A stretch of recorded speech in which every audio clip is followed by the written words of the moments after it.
കാക്കുന്നു നീ എൻ പ്രാണനെ ദിനം തോറും കേൾക്കുന്നു നീ എൻ കേഴുന്ന ശബ്ദം. കാക്കുന്നു നീ എൻ പ്രാണനെ ദിനം തോറും കേൾക്കുന്നു നീ എൻ കേഴുന്ന ശബ്ദം. സുഭാഷിതം 1 കൊരിന്ത്യർ 14 അധ്യായത്തിൻ്റെ 20 വാക്യം. സഹോദരന്മാരെ, ബുദ്ധിയിൽ കുഞ്ഞുങ്ങളാകരുത്, തിന്മയ്ക്ക് ശിശുക്കളായിരിപ്പീൻ, ബുദ്ധിയിലോ മുതിർന്നവരാകുവീൻ. Brethren, do not be children in understanding. However, in malice be babes, but in understanding be mature. Corinth സഭയ്ക്ക് ആത്മീയ ദാനങ്ങളെക്കുറിച്ച് പൗലോസിന്റെ നിർദ്ദേശങ്ങൾ 12 അധ്യായത്തിൽ തുടങ്ങി 14 അധ്യായം വരെ അത് നീണ്ടു നിൽക്കുന്നു. അവയ്ക്കിടയിലുള്ള ചെറുതും എന്നാൽ വളരെ ശക്തവുമായ 13 അധ്യായത്തിൽ ദൈവം തരുന്ന ആത്മീയ ദാനങ്ങൾ സ്നേഹത്തോടെ പരിശീലിച്ചില്ലെങ്കിൽ ഉപയോഗശൂന്യമാണെന്ന് പൗലോസ് മുന്നറിയിപ്പും നൽകുന്നു.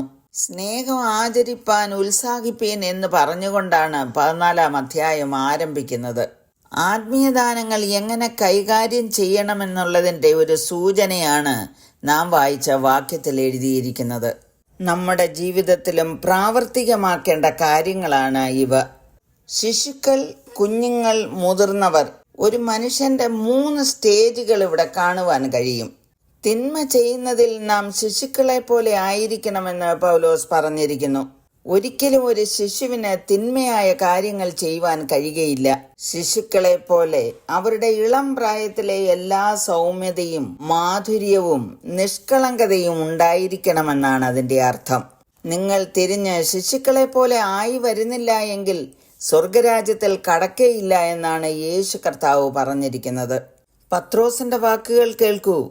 ആകയാൽ സകല ദുഷ്ടതയും എല്ലാ ചതുവും വ്യാജഭാവവും അസൂയയും എല്ലാ നുണയും നീക്കിക്കളഞ്ഞ് ഇപ്പോൾ ജനിച്ച ശിശുക്കളെ പോലെ രക്ഷയ്ക്കായി വളരുവാൻ വചനമെന്ന മായമില്ലാത്ത പാൽ കുടിപ്പാൻ വാഞ്ചിപ്പീൻ. ഒരു ശിശു വളർന്ന് അവന്റെ കുട്ടിക്കാലത്തിലേക്ക് എത്തുന്നു. കുഞ്ഞുങ്ങൾക്ക് തെറ്റും ശരിയും വരും വരാഴികളുമൊക്കെ മനസ്സിലാക്കുവാൻ കഴിഞ്ഞെന്ന് വരികയില്ല. മാതാപിതാക്കന്മാരുടെയും ഗുരുക്കന്മാരുടെയും ഒക്കെ സഹായത്തോടെ അവൻ ജ്ഞാനം പ്രാപിക്കുന്നു, അങ്ങനെ വളർന്നു വരുന്നു. ദാവീദ് എങ്ങനെയാണ് വളർന്നു വന്നതെന്ന് 131 സങ്കീർത്തനത്തിൽ എഴുതിയിരിക്കുന്നു. യഹോവേ, എന്റെ ഹൃദയം ഗർവിച്ചിരിക്കുന്നില്ല, ഞാൻ നിഗളിച്ച് നടക്കുന്നില്ല. എന്റെ ബുദ്ധിക്കെത്താത്ത വൻകാര്യങ്ങളിലും അത്ഭുത വിഷയങ്ങളിലും ഞാൻ ഇടപെടുന്നതുമില്ല. ഞാൻ എൻ്റെ പ്രാണനെ താലോലിച്ച് മിണ്ടാതാക്കിയിരിക്കുന്നു. തൻ്റെ അമ്മയുടെ അടുക്കൽ മുലകുടി മാറിയ പൈതൽ എന്ന പോലെ എൻ്റെ പ്രാണൻ എൻ്റെ അടുക്കൽ മുലകുടി മാറിയതുപോലെ ആകുന്നു. ഇസ്രായേലേ, ഇന്നു മുതൽ എന്നേക്കും യഹോവയിൽ പ്രത്യാശ വെച്ചുകൊള്ളുക.